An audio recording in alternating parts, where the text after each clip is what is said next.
Hello students, कैसे हो आप सभी। सबसे पहली बात कि मैथ सब्जेक्ट है, इजीएस्ट सब्जेक्ट है।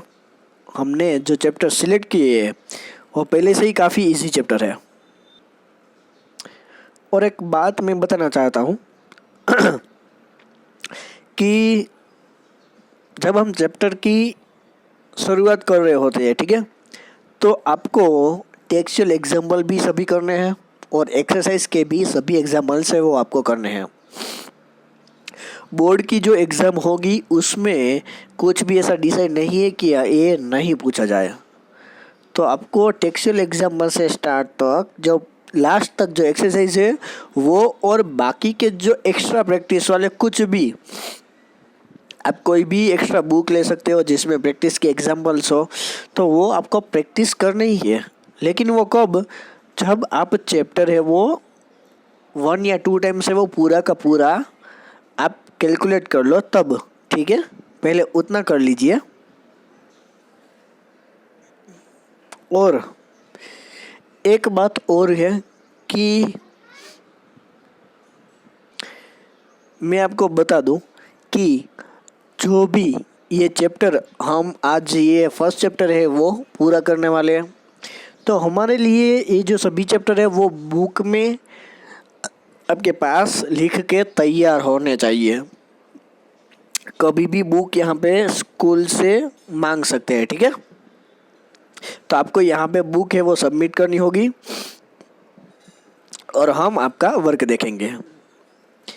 अब यहाँ पे है चैप्टर 1 से अगर हम स्टार्ट करें तो स्टार्टिंग में हमने एक्सरसाइज 1.1 से स्टार्ट किया था टेक्सचुअल एग्जाम्पल के साथ।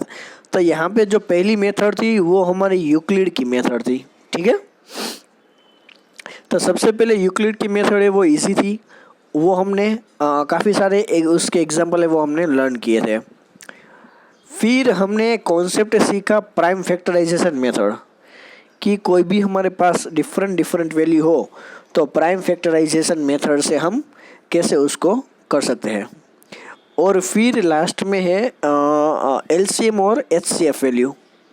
तो उनका जो फॉर्मूला है वो आपको याद है, यहाँ पे भी लिखा हुआ है, ठीक है। HCF into LCM equal to A upon B. तो फिर हमने प्राइम फैक्टराइजेशन मेथड से हमने क्वेश्चन है वो सॉल्व किया और हमने एचसीएम और एलसीएफ का फॉर्मूला से हमने एग्जाम्पल्स किए उसके भी, और साथ साथ हमने ये भी एक्सरसाइज है वो कंप्लीट कर ली। फिर यहाँ पे हमारा टॉपिक हुआ इरेशनल नंबर से। तो इरेशनल नंबर, और उसमें जो एक नई मेथड थी हमारे पास कि हमें कोई भी ऐसा नंबर दिया जाए कि जिसका रूट है वो नहीं निकलता, ठीक है। अगर हम उसका रूट भी निकालेंगे तो उनकी जो कोई भी वैल्यू है वो परफेक्ट नहीं होगी, वो कंटिन्यूअसली चलती जाएगी पॉइंट के बाद के भी, तो वो भी है वो क्या है, इरेशनल है। तो इसलिए ये सभी हमने जो एग्जांपल एक एग्जांपल हमने किए है, ठीक है। कोई भी क्वेश्चन हमने स्किप नहीं किया है, ये बात अच्छे से याद रखना। तो लास्ट में हमने ये एक ही मेथड के हमने 5 एग्जाम्पल है वो किए थे, ठीक है। 3 + √2 5 है, और यहाँ पे √5 है, यहाँ पे 5 - √3 है। अगर आपको कोई भी वैल्यू दी जाए, एक बात याद रखना, क्वेश्चन में कुछ भी अगर एग्जाम में दिया जाए तो आपको सिर्फ मेथड फॉलो करना है, नंबर चाहे कुछ भी हो, ठीक है। अब आज हम बात करेंगे एक नई मेथड से। अब ये मेथड कुछ ज़्यादा कोई टिपिकल नहीं है, ठीक है, कोई भी, ये बहुत ही ईजी है। और एक्सरसाइज 1.4 है, उसमें यहाँ पे टोटल है 10 एग्जाम्पल्स, ठीक है। फिर यहाँ पे क्वेश्चन 2 है, फिर यहाँ पे क्वेश्चन 3 है, और हमारा चैप्टर है वो पूरा हो जाएगा। तो हम एक एग्जाम्पल है वो हम यहाँ पे देख लेते हैं, ओके। तो चलिए हम स्टार्ट करते हैं एक्सरसाइज 1.4। क्या करना है हमें करना है कि without actually performing the long division, हमें लॉन्ग डिवीजन नहीं करना है। State whether the following rational numbers will have a terminating decimal expansion और a non terminating repeating decimal expansion. तो हमें ये कहना है कि ये टर्मिनेटिंग है या नॉन टर्मिनेटिंग। अब इन सभी में एक सिंपल सी मेथड है, देखना कि जो भी डिनोमिनेटर में, मैं आपको यहाँ पे भी दिखा दूँ कि जो भी डिनोमिनेटर में है वैल्यू यानी क्यू, तो अगर हम उसको 2n और 5m इस तरह से फॉर्म में अगर हम लिख सकते हैं, ठीक है, इस तरह के फॉर्म में हम लिख सकते हैं, तो वो होगी हमारी टर्मिनेटिंग टर्म। ठीक है, सिंपल से कहूँ तो 2 और जो 5 है, ओके। तो अब हम स्टार्ट करते हैं फर्स्ट एग्जांपल से, 13/3125। तो 13 और 3125 को हम किस तरह के फॉर्म में लिख सकते हैं, 5/5। ठीक है, 5 को हम 5 के साथ मल्टीप्लाइंग करेंगे तो हमारे पास 3125 है, वो आंसर है, वो मिल जाएगा। तो डिनोमिनेटर हमारा क्या है, q 5/5। ठीक है, इज द फॉर्म ऑफ, क्या ये इस फॉर्म में हमारे पास है, तो हाँ हमारे पास इस फॉर्म में है, इसलिए वो क्या है, टर्मिनेटिंग टर्म हम उसे कह सकते हैं। ओके, इस तरह से सेकंड देखते हैं, 7/8। तो 8 को हम 2/3 लिख सकते हैं। ओके, तो ये 2/3 फॉर्म में है यहाँ पे, तो ये हम ऐसा कह सकते हैं कि n इक्वल टू, यहाँ पे देखो n और m है, तो n इक्वल टू 3 लिख सकते हैं और m इक्वल टू 0 लिख सकते हैं ना। तो इट मीन्स हम ये जो है 2n 5m उस फॉर्म में हम लिख सकते हैं, इसलिए ये टर्मिनेटिंग टर्म है। जो नहीं लिख सकते वो हम कह देंगे कि ये नॉन टर्मिनेटिंग टर्म है। ठीक है, अब यहाँ पे 64/455, तो यहाँ पे 64 और अपन 5 × 7 × 13। तो यहाँ पे देखो m और n की वैल्यू हम गेस नहीं कर पा रहे हैं। ठीक है, सभी है वो सिंपल डिजिट वैल्यू है, तो यहाँ पे हमें आंसर दे देना है कि ये नॉन टर्मिनेटिंग टर्म है। ओके, सभी में इतना ही आपको चेक करना है। ओके, चलिए यहाँ पे हम देखते हैं फोर्थ। ओके, फोर्थ है 15/1600। तो पहले अगर हम उसको सिंप्लीफाई करें तो हमारे पास होगा 3/320। ओके, सो 320 है, तो हम उसे किस फॉर्म में लिख सकते हैं, तो मान लीजिए कि हम 2/6 करें। ठीक है, 2 × 2 × 2 और उसको 6 टाइम हम मल्टीप्लाई करेंगे, तो फिर 2 2 ज़ा 4, 4 2 ज़ा 8, 8 2 ज़ा 16, 16 2 ज़ा 32, 32 2 ज़ा 64, और उसको हम 5 से मल्टीप्लाई करेंगे तो हमें आंसर है वो मिल जाएगा। तो क्या हम इसको हम 2n और 5m फॉर्म में लिख सकते हैं? हाँ, हम लिख सकते हैं, इसलिए उसका आंसर होगा टर्मिनेटिंग टर्म। ठीक है, अब हमारे पास वैल्यू है 29/343, 29/343। तो यहाँ पे 29 तो एज इट इज़ है, लेकिन अगर आपको याद हो तो 343 है वो हम किसी का क्यूब लिख सकते हैं। किसका क्यूब है? 7 का क्यूब। अब देखो यहाँ पे हमारे पास 7³ है। ठीक है, तो हम 2n और 5m पे, यहाँ पे 7 कहीं भी नहीं है, तो हम ऐसा कह सकते हैं कि ये नॉन टर्मिनेटिंग टर्म है। ओके, अब यहाँ पे 23/2/3 × 5/2। तो यह तो क्लियरली ये जो है वो हमारा ओरिजिनल फॉर्म में हमारे पास है 2n और × 5m, तो ये तो ऑलरेडी टर्मिनेटिंग टर्म है। ओके, अब बात करते हैं क्वेश्चन 7 की। तो क्वेश्चन 7 में भी आपको क्लियरली दिख रहा है कि जो नीचे ऊपर की तो टर्म हमें की बात ही नहीं करनी है। ठीक है, 2/2 और 5/7, तो उस टर्म को हम नॉन टर्मिनेटिंग रिपीट, वो जो टर्म है वो हमारी नॉन टर्मिनेटिंग टर्म है, ठीक है। अब उसके बाद यहाँ पे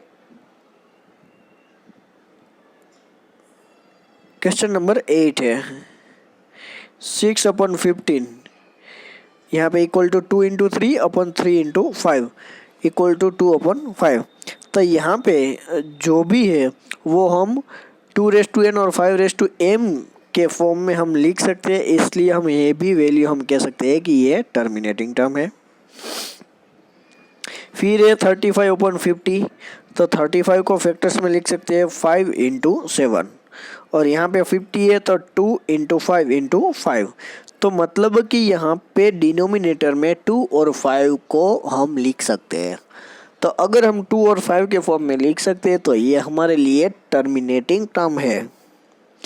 फिर है क्वेश्चन 10, 77/210, तो हम नीचे क्या लिख सकते हैं, 210 है तो 2 × 3 × 5 × 7, ठीक है। 7 कट हो गए तो हमारे पास बचे 2 × 3 × 5। लेकिन ये जो है हमें यहाँ पे